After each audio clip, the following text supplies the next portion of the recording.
નમસ્કાર વિદ્યાર્થી મિત્રો, ધોરણ 6 વિષય ગણિત પૂર્ણ સંખ્યાઓ પ્રકરણ 2 જેમાં આપણે આજે ચર્ચા કરવા જઈ રહ્યા છીએ. વિષય છે આપણો ગણિત પ્રકરણ 2 અને ધોરણ 6.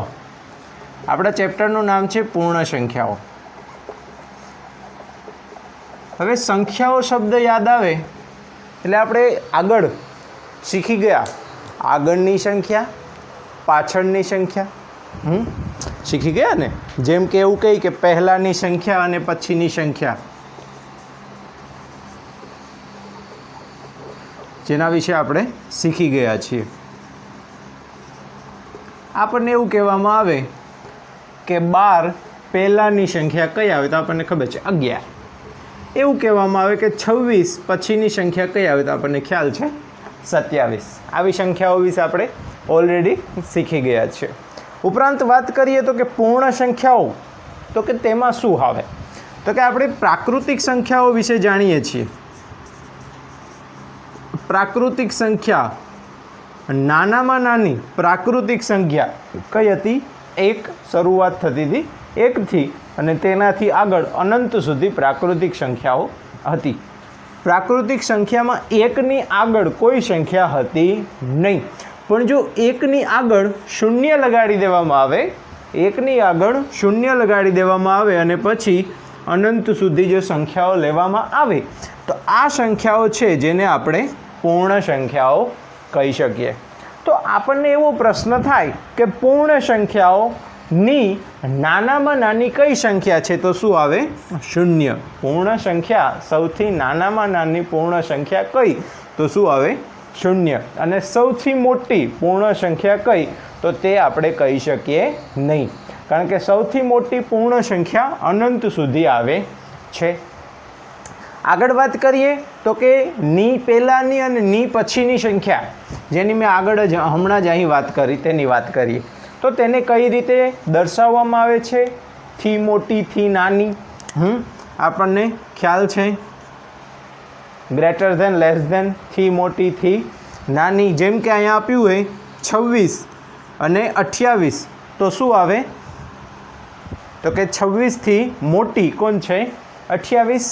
અને કીધું હોય 12 અને 11 તો કે 12થી નાની કઈ છે? 11. જે પણ આપણે જાણીએ છીએ. સાથે સાથે આપણે એક વાત કરી લઈએ સંખ્યા રેખાની. આ ખાસ ધ્યાન રાખજો, સંખ્યા રેખા. હવે નામ જ છે ત્યાં રેખા, એટલે આપણે રેખા વિશે જાણીએ છીએ. Here it is line. સંખ્યા રેખા કોના માટે? પૂર્ણ સંખ્યા માટે. તો પૂર્ણ સંખ્યા શરૂઆત ક્યાંથી થાય? શૂન્યથી. પછી શું આવે તો કે આપણે રેખા પર એક બિંદુ લીધું જેનું નામ આપ્યું શૂન્ય. બાજુમાં શૂન્ય પછીની સંખ્યા કઈ આવે? 1, પછી 2, 3, 4, 5, 6, 7. તો એક રેખા જેના પર આપણે અલગ અલગ સંખ્યાઓ દર્શાવી છે તે રેખાને શું કહેવાય? સંખ્યા રેખા કહેવાય. એક એવી રેખા જેના પણ સંખ્યાઓ દર્શાવેલી હોય તે રેખાને સંખ્યા રેખા કહે છે. It's too easy. સમજાય છે વસ્તુ?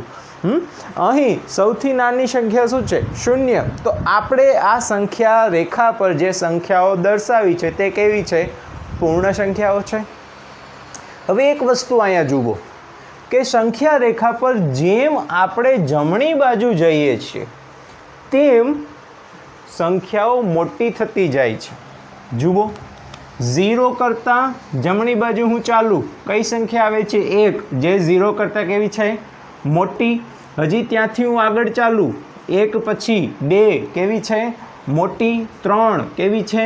મોટી. 4 કેવી છે?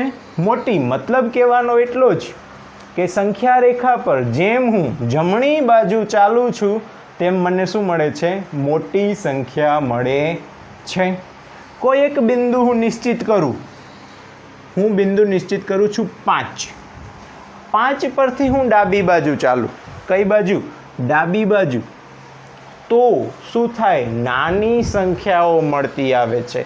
સંખ્યા રેખા પર જેમ ડાબી બાજુ ચાલવામાં આવે તો મને કેવી સંખ્યાઓ મળે છે? નાની સંખ્યાઓ.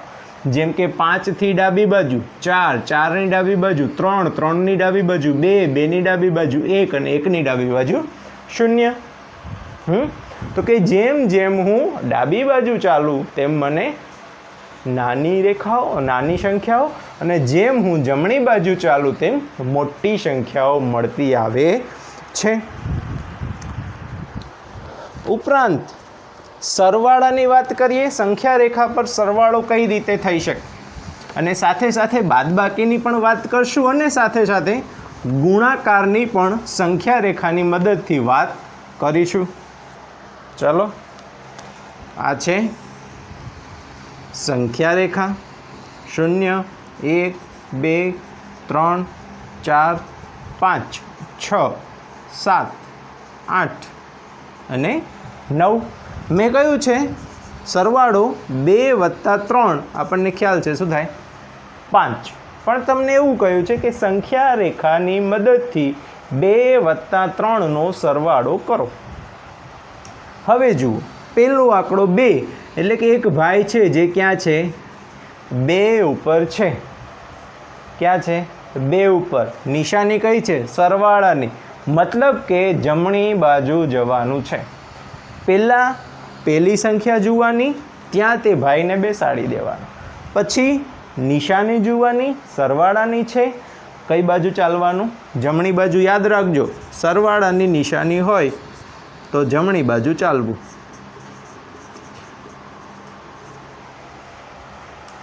બે સરવાળો, જમણી બાજુ ચાલવાનું. કેટલા ડગલા? તો કે પછીની સંખ્યા જેટલા. પછી કેટલી સંખ્યા છે? 3. તો કેટલા ડગલા ચાલવાનું? 3 ડગલા.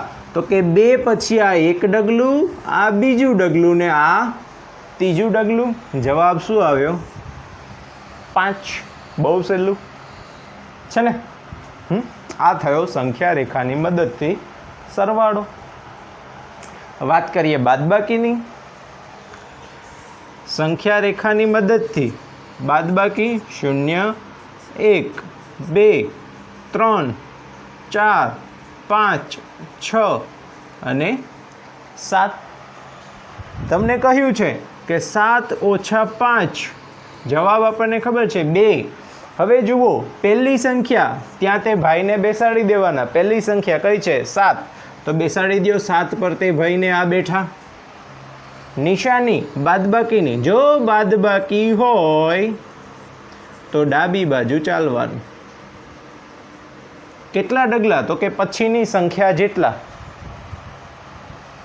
બરાબર. પહેલી સંખ્યા 7 એટલે 7 પર બેસી ગયા. બાદબાકીની નિશાની આપણને ખબર છે કઈ બાજુ ચાલવાનું? ડાબી બાજુ. કેટલા ડગલા? તો કે જેટલી સંખ્યા હોય તેટલા. કેટલા આપણે થશે? 5 ડગલા. તો કે આ 1, 2, 3, 4 અને 5. 5 ડગલા ચાલતા આપણને શું જવાબ મળે છે? 2. તો 7 - 5 જવાબ શું આવશે? 2. આ થઈ બાદબાકી. યાદ આટલું જ રાખવાનું છે કે સરવાળા હોય તો જમણી બાજુ, બાદબાકી હોય તો ડાબી બાજુ. હવે વાત કરીએ ગુણાકારની.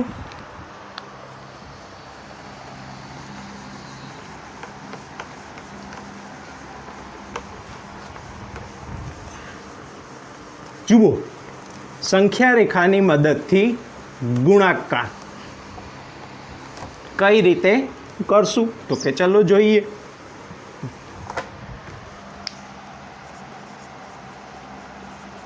આ છે સંખ્યા રેખા. 0, 1, 2, 3, 4, 5, 6, 7, 8, 9 અને 10.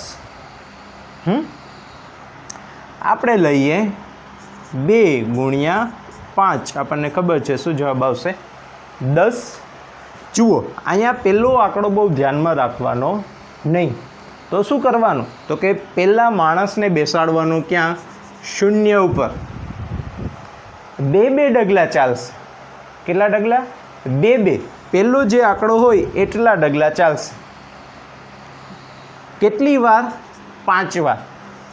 આ બેનો કૂદકો માર્યો, આ એક વાર, કેટલી વાર મારવાનો છે? 5 વાર. આ બેનો કૂદકો 1 વાર, 2 વાર, 3 વાર, 4 વાર ને 5 વાર. જવાબ શું મળ્યો? 10. આ થયું ગુણાકાર. બહુ ઇઝી છે ને?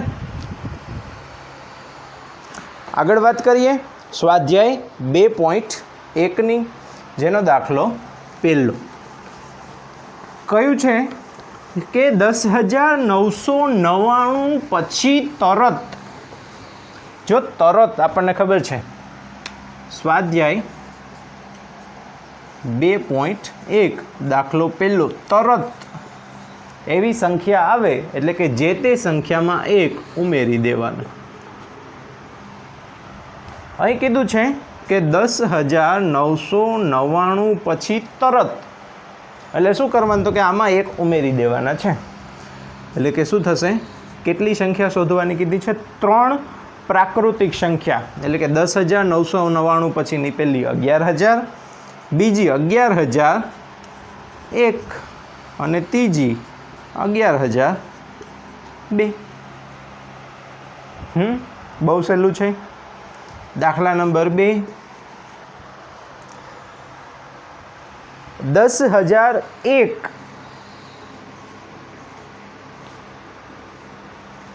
ના પહેલા તરત આવતી 3, ના પહેલા તરત એટલે કે 1 બાદ કરી દેવાના. પહેલા હોય તો 1 બાદ કરવા, પછી તરત હોય તો 1 ઉમેરવો. અહીંયા 1 બાદ કરી દો તો શું આવશે? તો કે 10,000 પોતે, પછી 9,999 અને પછી 9,998. આ પહેલી, આ બીજી અને આ ત્રીજી. પછી દાખલો ત્રીજો, સૌથી નાની પૂર્ણ સંખ્યા કઈ છે? શરૂઆતમાં જ કીધું કે સૌથી નાની પૂર્ણ સંખ્યા છે 0. દાખલા નંબર 4, 32 અને 53 વચ્ચે કુલ કેટલી પૂર્ણ સંખ્યાઓ આવે? તો એ તો ગણી લેવાનું. વચ્ચે કીધું છે એટલે 32 ને 53 નહીં આવે, બાકીની બધી 33, 34, 35, 36, 37 એમ કેટલી થશે કુલ? તો કે કુલ 20 થશે. કુલ કેટલી સંખ્યાઓ આવશે? 20 સંખ્યાઓ આવશે. દાખલા નંબર 5 શું કહ્યું છે? તો કે નીચે આપેલી સંખ્યાઓના પછી તરત આવતી સંખ્યાઓ જણાવો. એકાદો બધામાં દાખલો કરાવી દઉં, કેમ કે બિલકુલ સરળ દાખલા છે. દાખલા નંબર A શું કીધું છે?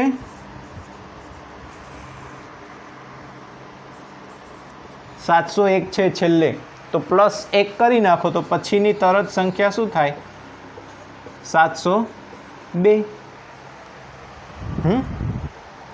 પછી દાખલા નંબર 6 શું કીધું છે? ની પહેલા તરત, એટલે કે તેના પહેલાં જે સંખ્યા આપી છે તેની પહેલાં, જેમાં એ છે 94, તો 94ની પહેલાં શું આવે? 3. બરાબર છે. આપણે સ્વાધ્યાય 2.1 ઉપરાંત તેની શરૂઆતની સમજૂતીની અહીં ચર્ચા કરી. અહીંયા આગળ જે મેં દાખલા નથી કરાવ્યા, જેમ કે અહીંયા BCD અને અહીંયા પણ BCD ઉપરાંત આવતા તાસમાં આપણે દાખલા નંબર 7ની ચર્ચા કરીશું. જો તમે હજુ નવા હોય, આ ચેનલને સબસ્ક્રાઈબ ના કરી હોય તો આ ચેનલ સબસ્ક્રાઈબ કરો. વિડીયો પસંદ આવ્યો હોય તો લાઈક કરો. ત્યાં સુધી રિપીટેશન કરો. ઘરે રહો, સુરક્ષિત રહો, તમારા ઘરની આસપાસ સ્વચ્છતા રાખો. Thank you. ધન્યવાદ.